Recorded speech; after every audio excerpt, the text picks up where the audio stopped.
Hey everybody, it's me, Sammy here. Thanks so much for joining us today. Let's see. While I am getting us all around and introducing Norman, let's see who else is in this in our audience. How about you let us know where you are, and a little bit more about your interest in UX design, okay? Everybody. And while you guys are typing in your locations, just so you guys know, I'm Sammy Gardner. I'm a senior career specialist at CareerFoundry, and I am super excited because I get to talk to Norman. Now, Norman Wollaston was actually one of my former students, and I just so enjoyed being his career specialist. And it was just really a pleasure for me to watch him just bloom and blossom and become the UX designer that he is today. So before I make him blush, because I was Norman, you were just so eager and just you were just so passionate that it was just a pleasure. So, and I know that your story is going to really resonate with a lot of other people. So before I get into it, it looks like we got folks from Palm Springs, we got What? Toronto, we got Portland, we got Pittsburgh in the house. Welcome, welcome, guys. I'm originally from And Palm Springs, so that's pretty cool. what? Hey, there we go. Yeah, dude, Awesome, we got a awesome. awesome, guys. Now, thank you all for coming here, especially those of you guys who are in California. I think really Norman's story is going to be helpful for you. But how about we get to that, Norman? How about you tell us just a little bit about yourself? Yeah. So, again, originally from Palm Springs. I lived in the Bay Area since 2011. So I originally was studying CAD design at ITT Tech. I don't know if that's still around anymore, but I they worked were a for thing. ITT. That was my Did you? first career services job. I went there and studied CAD design. I got an associate's degree in that. That was in 2011, which was during the pandemic. So, of course, there was nobody hiring at that time. And a year later, just pretty much enrolled with this school that did industrial design called Academy of Arts. And so pretty much went there for like a semester and a half, moved up to San Francisco for that, but had to drop out because it was a very expensive school. I could not continue doing that anymore. So for that time frame between I think it was around 2017, up in 2017, I was just pretty much just bobbing around, Yeah. retail jobs, was working in the hospitality industry, and by 2017 came, and that's when I started to just kind of do the whole switch and just kind of getting back into the design aspect of things. Okay, because Uh, that was a long interest. For those of you guys who don't know, CAD drafting, it's where you are, basically working on these designs for either houses and other items, and you're working with this really intensive software that makes oh, Photoshop seem like a dream, And uh, it seems like through this whole time, as you were kind of growing and changing in your career, you always kept going back to design, didn't you? yeah, pretty much. I mean, I knew that I wanted to get into design before I even graduated high school. It took me some time to get there because I didn't know which type of design suited me best. So I started with, CAD design, and that was interesting. But then when I went to Academy of Arts, I went there for industrial design. That was for either, physical products or even automotive design. But when I got into UI design, first started off doing graphic design, and as soon as I started getting into the groove of that, because I used to do that, and I'm gonna really age myself right now. This was all the way back in like the MySpace era.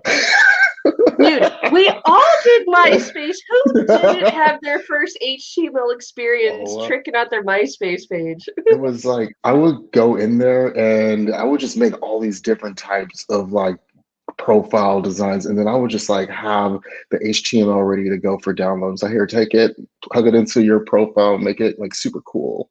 And it was fun. I had a lot of good times doing that. So that's why I got into like graphic design, because I really enjoyed what I was doing then. And, I decided to get into UI design. And then, after a while, you know, I started getting into UX and learning about that. This was before I even signed up with the CareerFoundry. So, Yeah, and oh my God, someone just mentioned Neopets in the chat. Thank you. Okay, no, like it sounds like we're all the same generation here, folks. So that's good. Um, so Norman, so you had this passion for design that you had been working on and just trying to explore for a while. But you were doing these various jobs in various hospitality, retail. What were you specifically doing before you decided to pursue UX design with Career Foundry?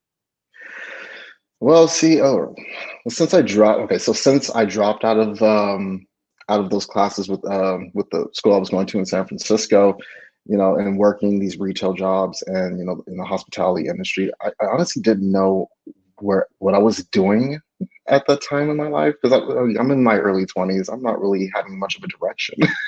Mm-hmm. And I didn't know where I was heading either at that time either. So like pretty much just like been figuring myself out during that time. And Mm-hmm. and again, it all started clicking around 2007. And I think this is, and I have to give a shout out to one of my friends, Audrey. She was the reason of me thinking about, okay, where am I going? She kind of like Mm-hmm. planted the seed in there. And it was honestly, give great thanks to a lot of my friends and family, because they gave me the push that I need. It wasn't just all me. Like, I have a lot of people that were backing me and were pushing me. It's like, you are too great. You need to just keep going. I'm like, I guess.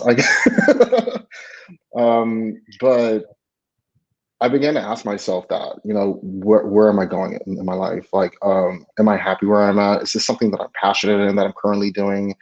And what are my skills that I can utilize in another profession? And Mm-hmm. looking into UX design and kind of doing some independent research on it, because I didn't know what it was.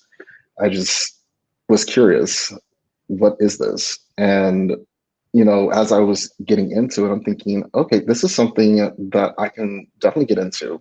I love the creative aspect of it. I still got that passion in there, but also bringing in that research and just understanding and empathy. And that was brought in from like previous roles that I've had with hospitality, retail, um, even with when I was working for this jewelry designer.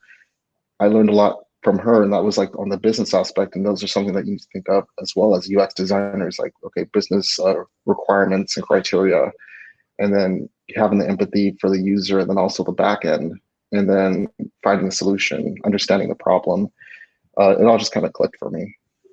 Yeah, and when you were assigned to me as my student and everything, you were working, I believe it was like Alexander's Steakhouse, when you Hmm. were working your way through the program.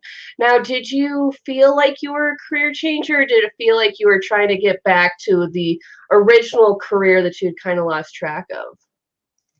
I think it was more of like getting back to the original career, you know. Um, and again, yeah, I mean, I already knew that I wanted to be a designer. I was kind of stuck and figuring out, where am I going to go? What are my steps? How am I? Because San Francisco is very expensive. So when I moved here, it was very tough.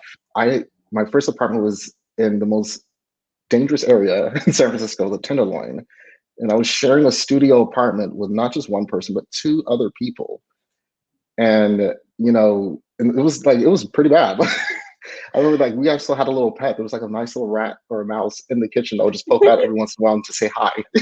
So, you know, Was I mean, that your landlord? Did it ask you for rent?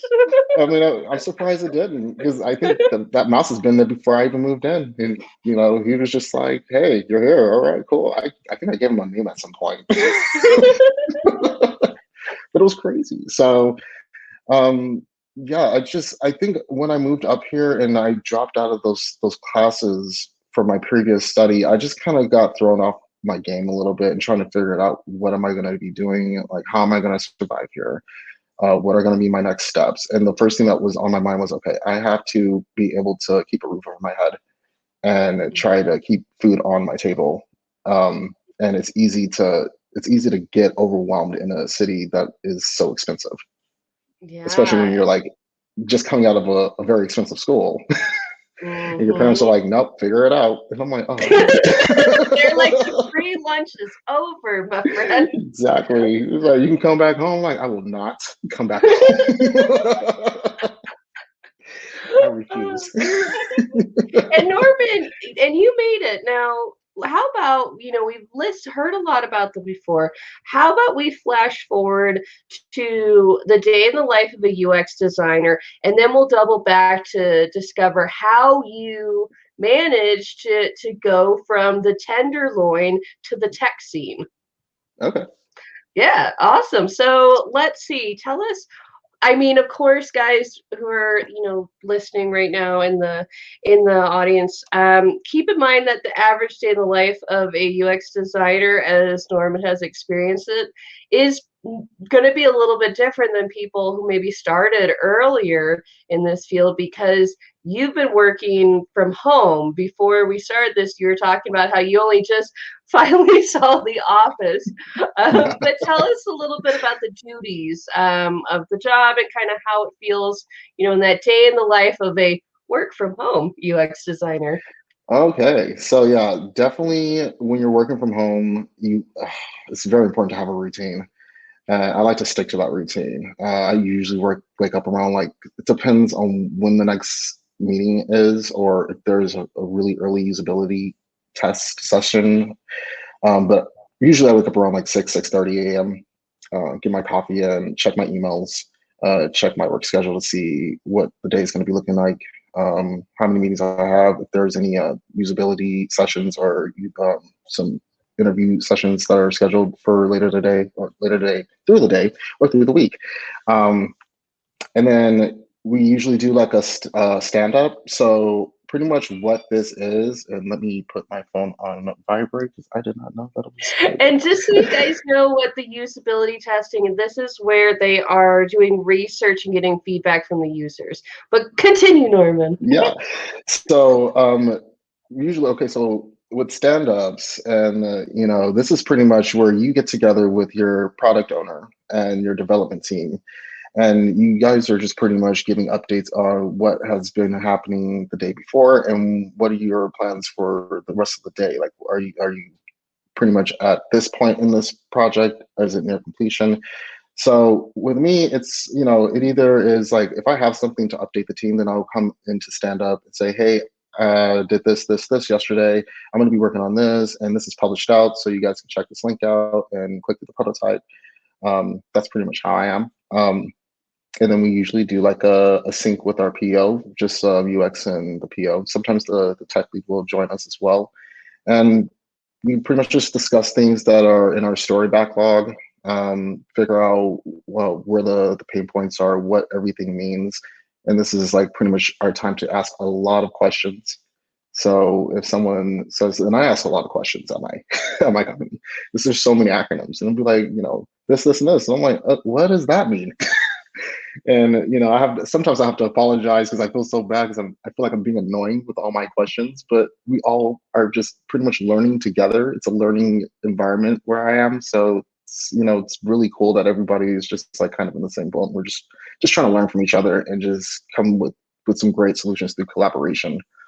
And then speaking about collaboration, we definitely do a lot of UX collab meetings. So me and a bunch of other UX designers virtually will be on a Zoom meeting, and we'll just show our designs. We discuss them, we get feedback, we pretty much tear them apart.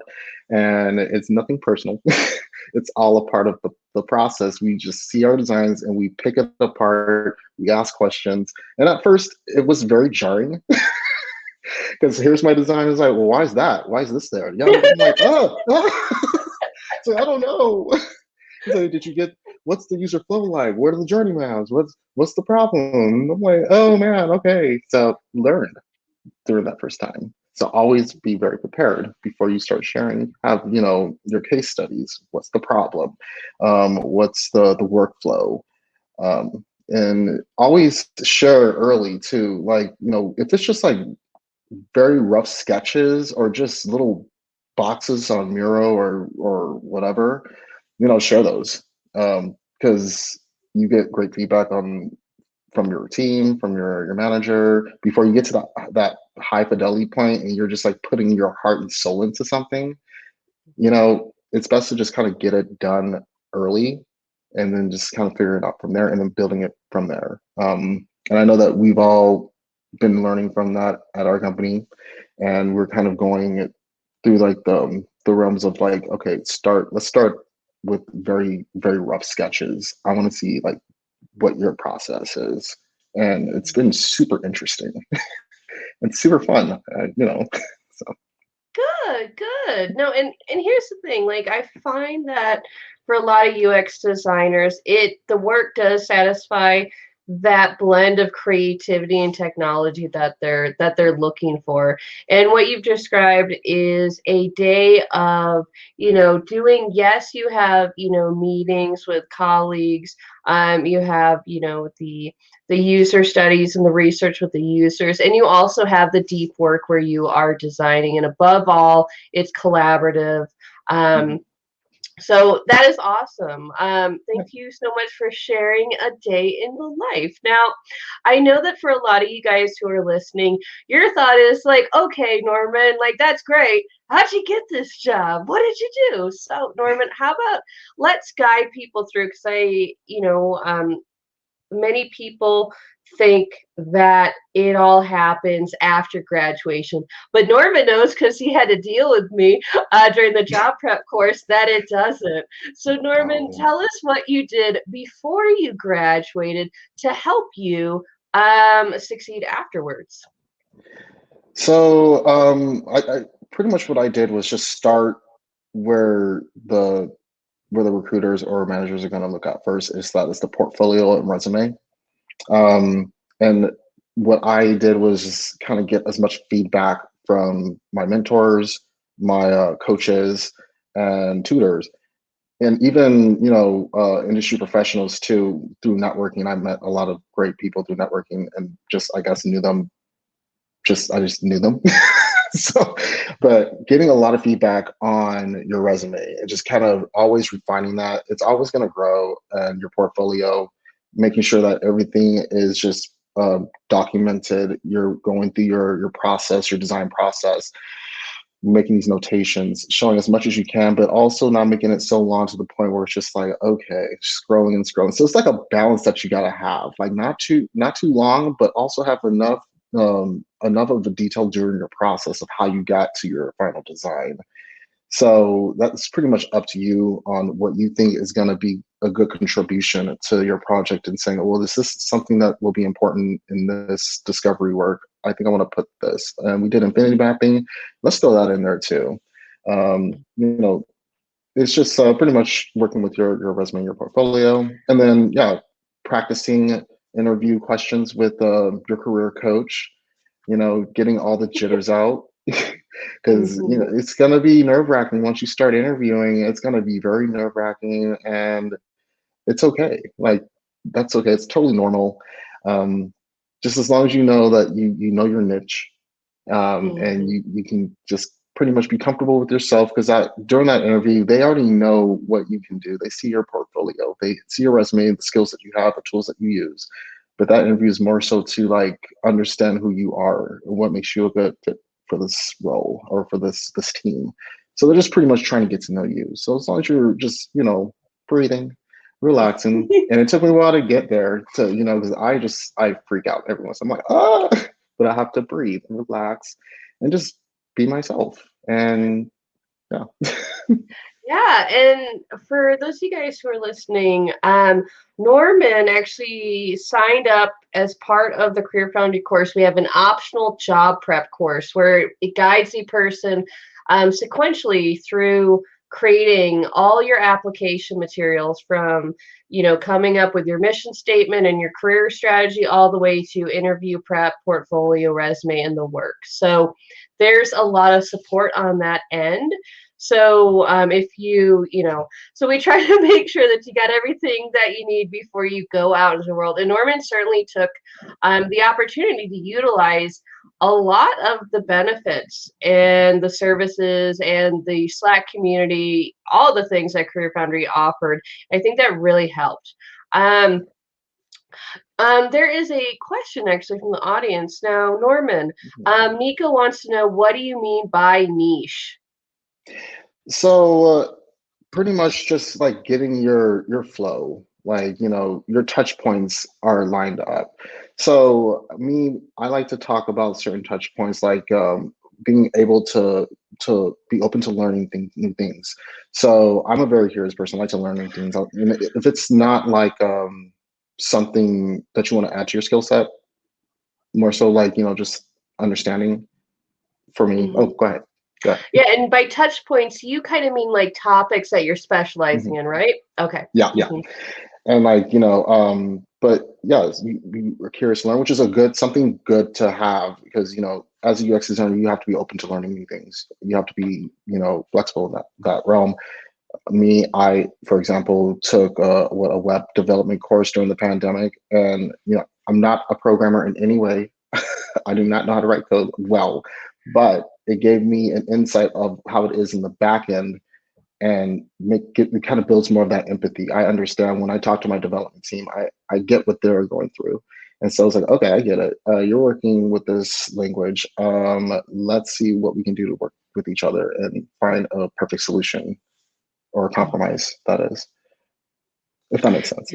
Yeah, no, it totally does. And I think it's important for, that it was important for you and other students to understand their strengths and what they were actually going to market to the job market, because it's really important, especially now, to stand out and have a very firm understanding of what you're actually offering these employers. And Norman always offered a very good aesthetic with the designs, an enthusiasm, and a willingness to go after different challenges, and that's something that people like in a junior designer. So Norman, we talk about what you did to prepare before the job hunt. You did our CareerFoundry job prep course. You finished your resume and your portfolio as much as you could. How did you network? Well, actually, how many projects did you have in your portfolio when you graduated, and how did you choose them?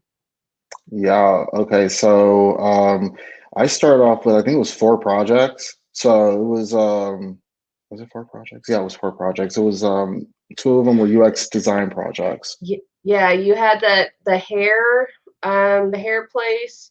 I believe that you had, something to do with the Alexander Steakhouse, like an Alexa app. No. Well, yeah, I did. That was Alexander Steakhouse, but that was more freelance. They needed to redesign their whole entire website, and just, yeah, that was bad. So I just mentioned that little tangent because many guys can find projects wherever you are, including your places of work now. There are projects everywhere that you can add that really do, they can impress people. So sorry for the tangent, but continue, Norman. Yeah, so yeah, I started with 4 projects. 2 of them were UX projects through CareerFoundry, and the other 2 were conversation design projects through CareerFoundry, that was a specialization course that I took. Very interesting. I do recommend taking that as a specialization course, being that voice design is becoming the new thing and a hot topic in the design world. But over time, I started adding more projects then. So a lot of these were, not a lot of them, half of it was my own case study of some pain points that I could find and just like try to figure out solutions.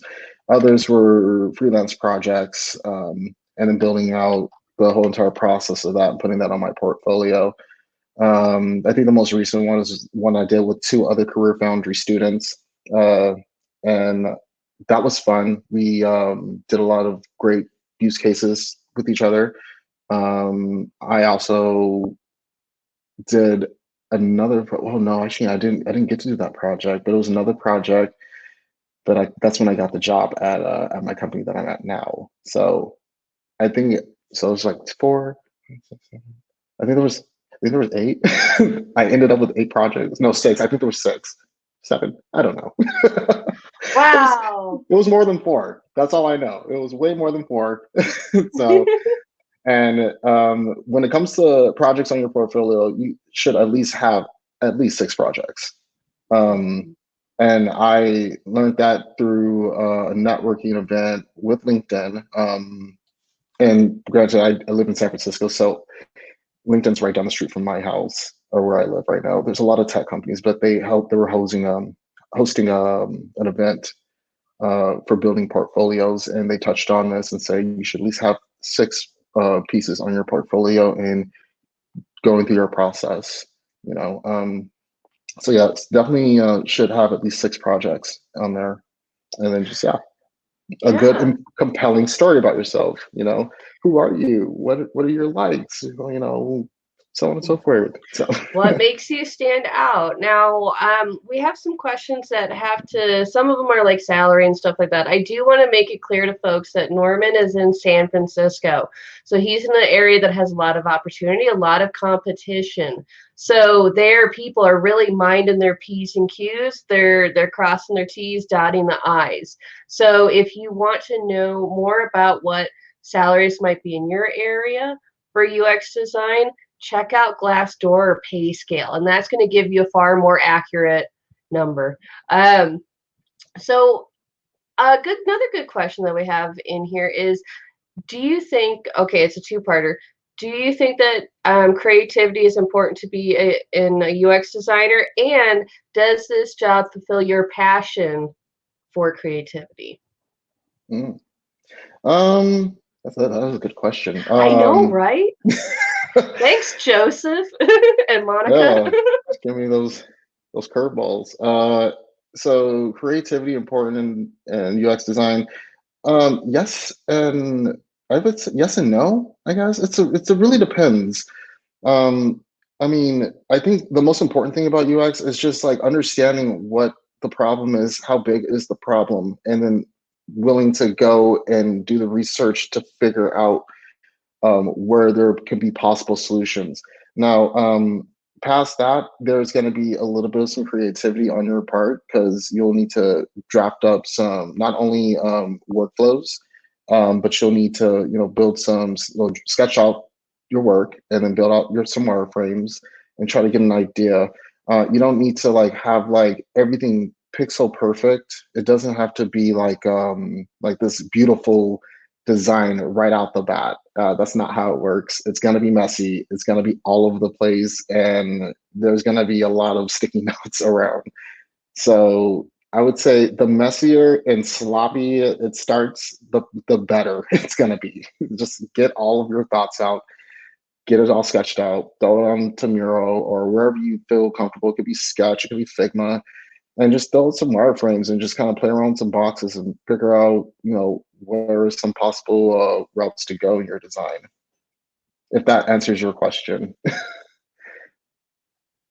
Yeah, I think it does. And the thing, it looks like some folks are asking, like, is it possible to get a job if you have only three projects? No, there's plenty of places where that's fine. The thing is that there's a lot of ways that people can get projects. If you look at Norman's portfolio and what he was sharing before, he had projects that were for his work. He was doing freelancing with friends. You also were part of the little brain trust that helped me with my website, Yeah. and I've seen students do stuff like the daily UI challenge so they can make little design elements, maybe redesign a menu at, their favorite coffee shop. So you can find projects everywhere. And I've seen people get work with just three projects, but it's something where you'll be able to retain this information a lot better when you are practicing in the beginning. Mhm. Yeah. So sorry, that's my tangent. I'm the career coach, but Norman, what do you Yeah. say to all that? Do you Does that sound right to you, or what do you think? I mean, so it's not impossible to find something with just a few projects, but I will say that it's very competitive out in this field, especially where I'm at. And so you really need to try to stand out as much as you can from the sea of other designers. And it's the market is, it's definitely a hot market right now. Everybody is fighting for UX designers, but also everybody is trying to get in on this UX design work field because it's just like something new and fresh, and it's like, oh my gosh, I can get into this and I can be creative and I can learn, and this is something really exciting. And what you want to do is, like, not only provide as many projects as possible, but also keep your skill sets sharpened.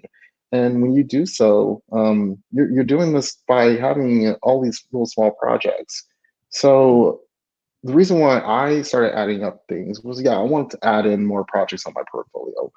But also keep in mind too, this, like, my whole entire process was during the pandemic. And after my classes, I was not only just applying to jobs and interviewing back to back, I was also working with a lady that just started her company right at the beginning of the pandemic, worked with her design. I think, like, I did redesign her logo, um, shot her photos. I even wrote her like her elevation pitch, and I think you helped me with that, like how to write an elevation pitch. I had to do that for her, and Mhm. it was pretty much just like, it was more than redesigning that website. It was everything, but it was something that kind of helped me learn about things. Okay, so how does this work? How is this going to go? It keeps your mind Yeah. sharp. So. Yeah, and I think it for at least a lot of my students, it helps them decide what kind of design they want to do. Because when you're new, everything seems really exciting, huh? Mhm. So we have some questions about work-life balance. Now, I would say that it's going to vary between every designer depending on the company that they're in, the projects they're on, the deadlines that they're under. But how do you feel about the general work-life balance that you have as a designer? It's really good. I have, yeah, work-life balance is perfect. My company is very good on that. They preach about it. They pretty much are making sure we take our PTOs, is because they want our brains to be fresh. They don't want to wear us down during our meetings. They'll throw that in there and say, all right, and make sure you to use your PTO. We want you guys staying fresh, work-life balance. We want you to be healthy and happy. I mean, I think last week my boss, he advised us to take off Mhm. Friday for Memorial Weekend. He's like, all right, you don't have to take off Friday, but I'm advising you to, just take off Friday and have a 4-day weekend and just go somewhere. Don't open your laptop, or if you want to, sure. I mean, be my guest. I would just rather you not, and just like enjoy your life for a little bit and just step away from the computer. And so yeah, we very much take work-life balance not too serious, but serious, like, because you don't want to run on fumes, or you don't want Mhm. to short circuit your brain, because then you're not really useful if you can't really think clearly. There you go. And you already got you're in California, so you're probably getting some good benefits like healthcare and everything through the company. So there's a reason, guys, why people want to work in tech, like especially for a lot of these really creative, technical roles. So we have one more question about portfolios from Colleen, and then we're going to transition into talking about the job hunt. So, Oh, Colleen asked a question: is it true your portfolio is judged by the weakest project, or how do you feel like people are viewing the portfolios when they are evaluating? What was your sense? hmm. I would not know exactly, because I'm on the other side of that. If I was on that side where we were interviewing and we were looking at portfolios, and it would be easier to answer that question, I honestly would not know. But if you feel that you have a project that could probably be improved, I would say get some Mhm. feedback. Right. See where there's some possible or some opportunity to enhance whatever that project is. Do you have all of your steps in there? Does it Mhm. make sense? What was the outcome of that project? You know, there's if you feel like it's weak, there's so many opportunities to straighten up that project. Doesn't mean it's a bad Yeah. project. There's no such thing as a bad project, but there's always opportunity to enhance what is it that made this project something to put on your portfolio, and what did you learn from that?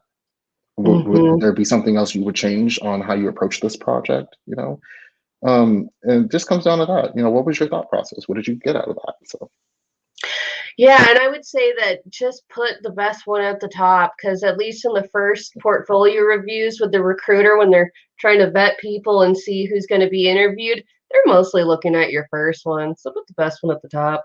mhm, Um, hack, that's what I did. That's what job I did. hack. Just Um, scoot that guy up to the top and say, "All right, I'll put you on there the you bottom go. right there." You put your best face forward, and it worked for you, Norman. So how about you tell us? Let's start with this. What surprised you about tech job hunting? Because you'd been in a variety of other fields before. Can you ask me that question one more time? Oh, what surprised you about job Oh, hunting as a UX designer? Because you'd been in a variety of other fields. What was different? Was something surprising, or did you not anticipate? What was it like? mm, honestly, I wasn't really surprised about anything. Um, I would say the only thing that okay, so the only thing I was surprised about, and this had nothing to do with the job hunt, was just like what happened before I even got started job hunting. And that was everything shutting down and a lot of the tech companies going to home. And there were some companies that were doing massive layoffs. So I was just like, oh my gosh. It was like the last time you graduated, but instead It of was like the recession, it was a last time, I pandemic. swear. I was just like, why is the universe doing this to me again? It Mhm. was, but it was a lot different, obviously. So it was a lot different this go around. Um, so I knew right off the bat it was not going to be a quick trip. Like it was going to be a long road ahead of me, and it was going to be competitive. And I went into it with that thought in mind because I'm in San Francisco. I know how it is, and I know how competitive it is to get your foot in and with any of these companies, especially when you're going against people that are in the industry and they have like 3-4 years experience and you're just starting off and it's like you really got to sell yourself, so it's going to be a long road, but it's not to say that it's not going to be possible because it gives you a chance to learn from what you are going through and improving. So during my whole entire time while I was job hunting, I would do these interviews and I would not succeed with it. I would try to figure out where were my weaknesses and what can I do to improve those. And then I would go and strengthen those areas. If it has something to do with my resume or my portfolio, I would go back and enhance that, and then try again. Um, No, Joseph, it didn't take him years. It was just like a couple of months before you found a job after graduation, which is pretty good in it the was, recession yeah, pandemic. actually, well, I got it right before the 6 month mark. I got it right at that point. Mhm. Um, I thought it was going to take me a little bit longer, to be honest, given the circumstances of what was happening around the world. But no, Joseph, it took about like 5 months. And that was me applying to jobs. So I will apply to two jobs, at minimum two job postings a day. And I would revise my portfolio and my resume like one or twice a week. And I would keep Yeah. going with that momentum. So I never really stopped. I just kept it going. I kept interviewing. I kept applying until I was going to get a yes. And Yeah. it was very what's the word I'm looking for? Discouraging. It was Yeah, I was getting gonna say discouraging. demoralizing. Yeah, I mean, I was. Well, yeah. Well, I've told you during that process, and I'm like, man, this I is just know. like online dating, man. It's just like, But It can be. yeah, you'll get ghosted sometimes. So that okay, that was a surprise to me. I did not know I was going to get ghosted or stood up. So there'll be like an interview set timeline, and this happened with Facebook actually, where I had like an interview and I was ready to go for the interview, and then 15 minutes go by, no call. 30 minutes, no call. I sent an email touching back on it, no call. I literally got stood up. And then, there was another company that I interviewed with, and they said, this is great. You did awesome. We'll be in touch. So I'm like, cool. And reached out after a while, I'm not hearing anything, and, just nothing. So I got ghosted. But that is gonna happen. Don't take it personally. That's just how it is.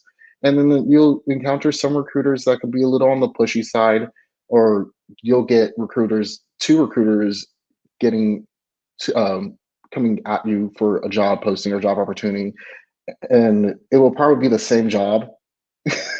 That's happened to me, where I thought it was two different jobs and then realized this is the same job, and I'm dealing with two different recruiters. And it was to the point where I had to make the hard decision, let one of them know, like, hey, this person came first, so I'm gonna have to go with this guy. So I'm Like sorry. it's a love triangle, like It it's a was match where you bad. gave one the rose. It was so awkward. And I was like, what do I do? But it was just, yeah. It Yeah, but it you definitely had didn't take that passion. long. Well, Yeah, you had yeah. passion to take yourself through it. Right now, guys, like for most industries, the average job hunt, takes like 3 to 4 months, you Mhm, know. But you brought a lot of passion to this profession, and I feel like that makes so much the difference. I've worked with people who on paper had everything, but they didn't have that real desire. So they kind of, faded out, but you came to the table with maybe not as much as most, but you were there to win. Like there was no playing around. Like yeah, we'd have our sessions where we'd vent and talk about, oh, those recruiters, but you were always there to be like, okay, I got my motivation, got my head on right, and now I'm, mhm. doing the business. Yeah, and it really does come down to, drive, passion, and focus. And see, I think the thing is like when it comes to these type of courses, they need to have those elements to be successful. You can take these classes, and if you don't have the passion, the drive, and the focus for it, then it's going to be that much harder. You got to be really focused. You got to be driven, and you got to really want it, and you got to want to learn it, like learn everything around it. It doesn't just have to be like something regarding UX. You just got to be curious in general and just say, look, I just want to figure this out. Like, why does that do that? Curious minds are very, very powerful because then they come up with some great solutions, or they just bring up a really good point.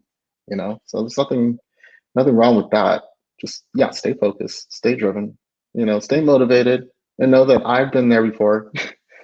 It was really bad at some point. The pandemic really did throw me for a loop, but you know what? Mhm. I got there. You'll get there too. So Yeah, and also the economy is just opening up again. You just oh yeah, had the problem of just every time you graduate from any educational I institution, just don't like understand.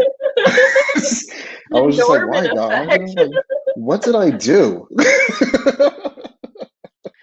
It was Um, like to the point where it's just like I just had to laugh at it. I'm like, this is just ridiculous. I can't win. But yeah, it was definitely a pivotal moment, and it did not bring me down. I still kept going. So mm, so Norman, how about you tell me a little bit about how well, actually, how about you give us some advice when it comes to newcomers who are job hunting? Let's say that they've graduated and you already gave us your how you prepared before graduation. Tell us a little bit of what, some tricks and tips, whether it's LinkedIn or otherwise, for newcomers who want mm. to get jobs in the field. Yeah, I utilize LinkedIn as much as possible. It really does provide a lot of great resources, and then also try to build your network a little bit. Like well, since everything's opening up, hopefully it will be. good by the time you guys are finished up with your courses. But the app Meetup, I use that and would go to a nice little events, and just kind of talk with people in there. Um, Maybe you might have some connections in your social circle that and they know people within the field. You can probably get connected with them too as well. But just, yeah, build your network, and just kind of get yourself prepared for that job hunt. um Make sure your portfolio is where you are comfortable at, and your resume is where you feel it's at its best. And don't be shy to reach out for feedback. And that could be anybody. It could be Sammy, or whoever your career coach is, or your mentor or tutor. And just, try to get yourself ready to go and set at a good standing point. Huh. And the Oh, thing is, thanks, Gina.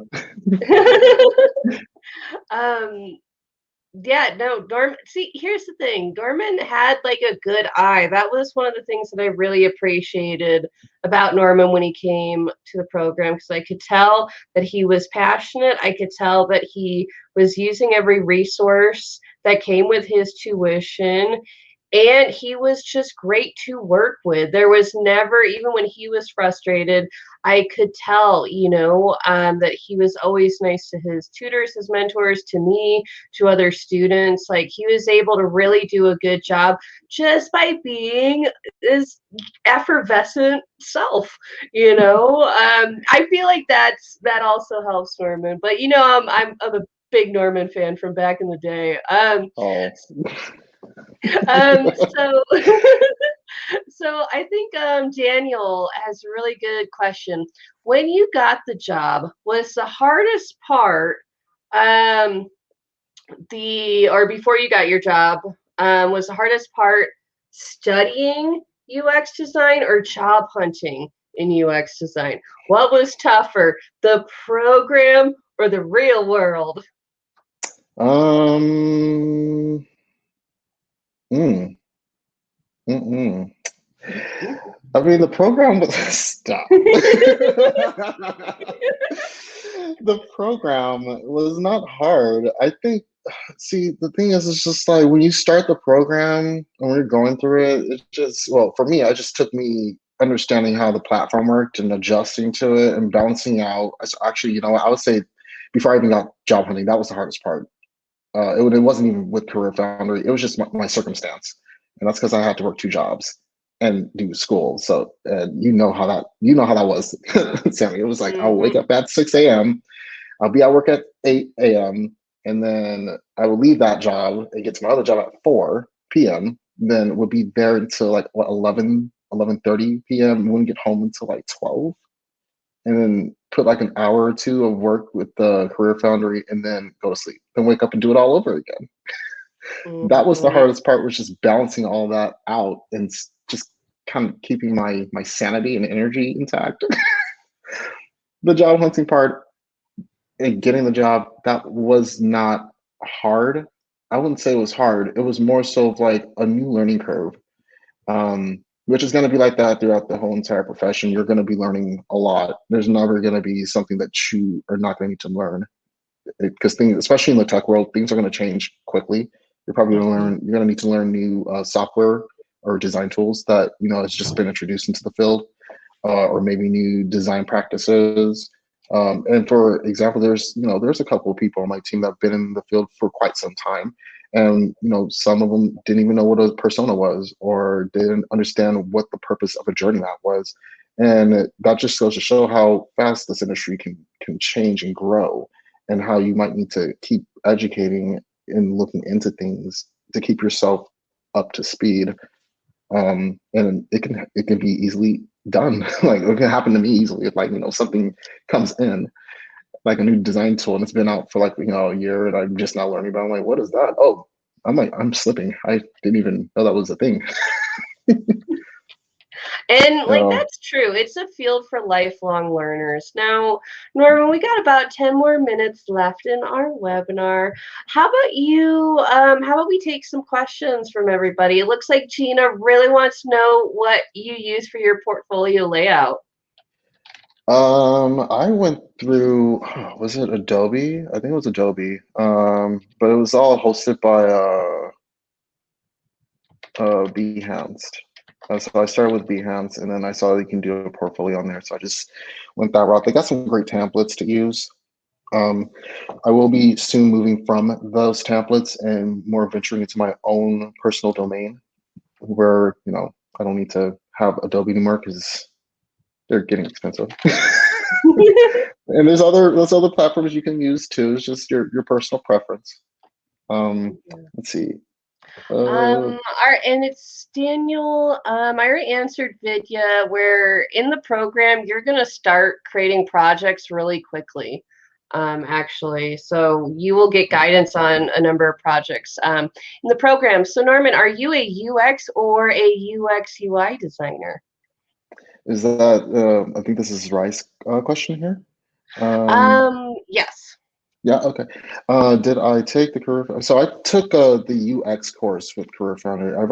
I already taught myself a little bit, and then I took a crash course in UI. So I kind of already had that under my belt. So I just pretty much was just UX for me and fully understanding how that worked and what it took to get understanding. I'm trying to talk right now. I can't talk. But yeah, you get what I'm trying to say. Yeah, Forgive me. I've no, been up since 6 o'clock in the morning, so I no, apologize. we already know your schedule, so it's completely fine. But yeah, so you were doing the UX program. Now, do you like it sounds like your job's pretty intensive, but do you do any practice outside of work to keep your skills sharp, or how do you just keep up to date with trends? Right now, there are no side projects that I'm working on right now. Um, right at this moment, we're kind of learning and growing as a company, and it's a really exciting time right now because we're all kind of just getting into these new programs. I know that soon we're going to be introducing Figma. I hope because I love Figma. But and other things that we're learning, research tools and stuff like that. We're doing a lot of good stuff right now. So yeah, really can't do any side projects even if I wanted to. Yeah. Then there you go, guys. It's mostly you work pretty hard, and then you learn as you go. So And also keep on track of what you're doing. Once you get hired, just make sure you notate or document all the things that you've done, accomplished, so that when they do like a review session, you can always bring that up to the table. It's your time to shine and just be a little, just brag about yourself a little bit, and then also just show where you might want to fix some things within yourself too. yeah.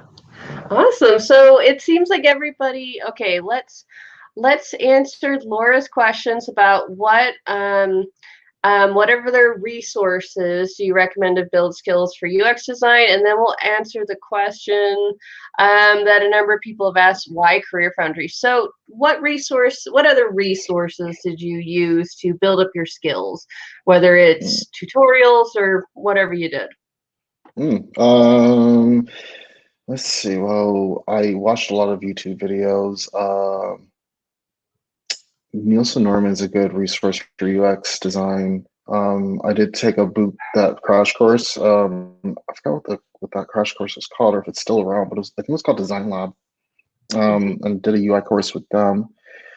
And then yeah, just like Medium was a spot where I started looking into a little bit, I guess. But I wasn't really into it at the time until I started with Career Foundry. I just came Mhm. across that platform. I'm like, what is this? So okay, seems interesting. Right, next, you know.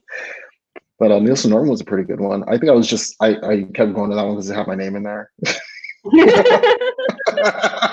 And But they have some Norman, really good stuff in there though. you did a lot of just practical work. That was the thing that I think made the Yeah. difference was anytime somebody threw a design project, whatever it was, logo or not, like you just took it to learn. And I feel like that willingness to try, like, I mean, Yeah. learning through doing is one of the best ways.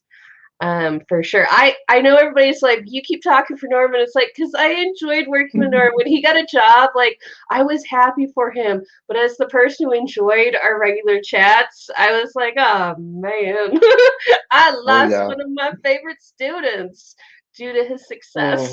Oh. Um, It was it's special difficult for me, but let's see. Udemy.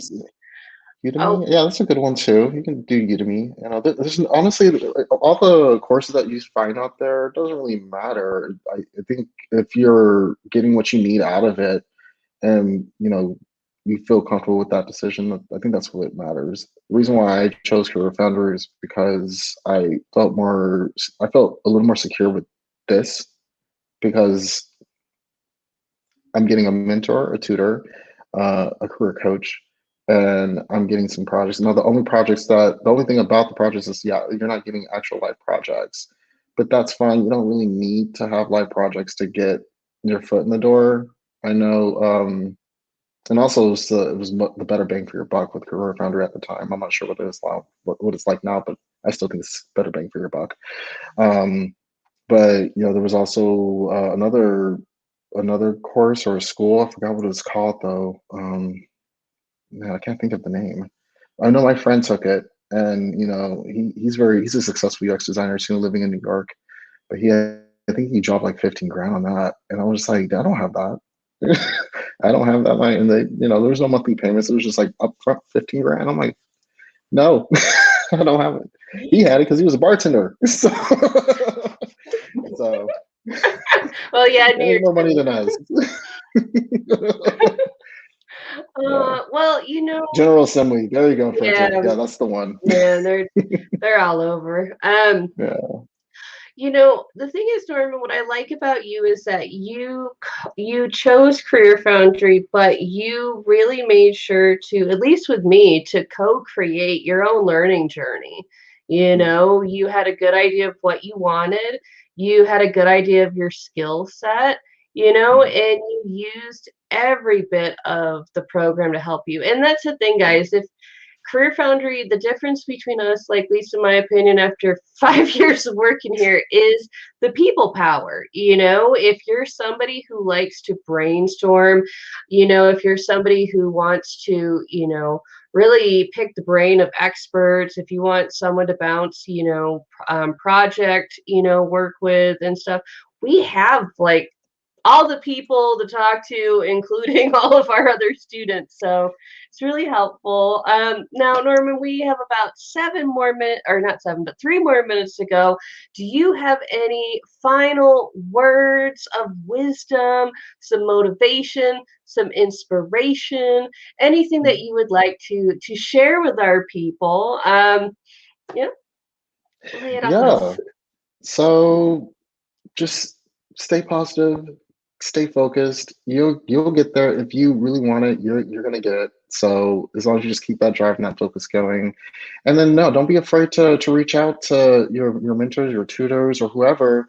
And just, if you need help, if you have questions I need answering, there's nothing wrong with getting those answers. In my opinion, there's not such thing as a dumb question. And trust me, I asked plenty of them. So yeah, so yeah, you'll be good, and I wish you the best of luck on your journey. Yeah, awesome. Thank you, Norman. Thank you so much Thank again. you It's all. always it's always a pleasure to see Oh, my little stop it. Norman all grown up as a UX designer. Oh, Oh my I love god. that. So guys, I know that a lot of you folks had many very specific questions, it seemed like, about the curriculum and things like that.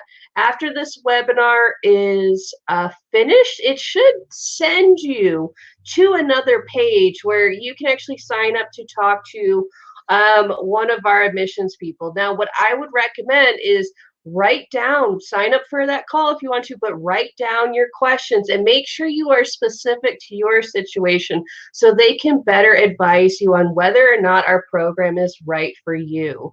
And I hope that you guys have a great night. And thank you again, Norman, for being such a No peach and problem. sharing all your wisdom. My pleasure. My pleasure. Take care, everyone. Happy Memorial Weekend, and stay safe. Mm.